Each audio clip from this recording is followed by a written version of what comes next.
John Simon Asher, Jack Bruce, was born on May 14, 1943.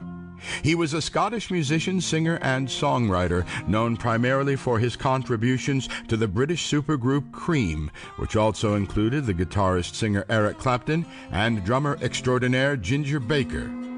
In March 2011, Rolling Stone readers selected him as the 8th greatest bass guitarist of all time.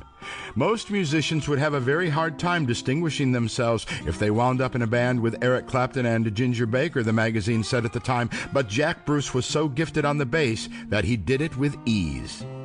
Bruce maintained a solo career that spanned several decades and also played in several musical groups. Although recognized first and foremost as a vocalist, bassist, and songwriter, he also played double bass, harmonica, piano, cello, and guitar. He was trained as a classical cellist and considered himself a jazz musician, although much of his catalog of compositions and recordings tended towards rock and blues. Bruce was born in Scotland to Betty Asher and Charlie Bruce, musical parents who moved frequently, resulting in the young Bruce attending 14 different schools, ending up at the Bella Houston Academy.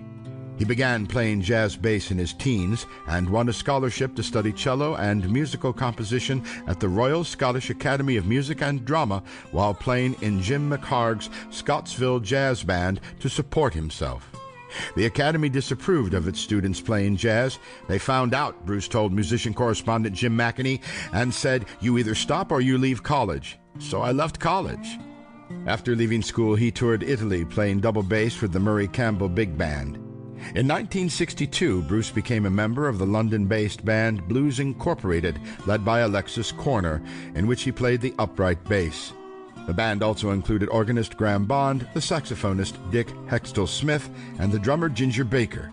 In 1963, the group broke up, and Bruce went on to form the Graham Bond Quartet with Bond, Baker, and the guitarist John McLaughlin. They played an eclectic range of musical genres, including bebop, blues, and rhythm and blues. As a result of session work at this time, Bruce switched from the upright bass to the electric bass guitar. The move to electric bass happened as McLaughlin was dropped from the band. He was replaced by Dick Hextall-Smith on saxophone, and the band pursued a more concise R&B sound and changed their name to the Graham Bond Organization. The group released 2 albums and several singles, but were not really commercially successful. During the time that Bruce and Baker played with the Graham Bond Organization, they were well known for their hostility towards each other. There were numerous stories of the two sabotaging each other's equipment and fighting on stage. Relations grew so bad between the two that Bruce left the group in August of 1965.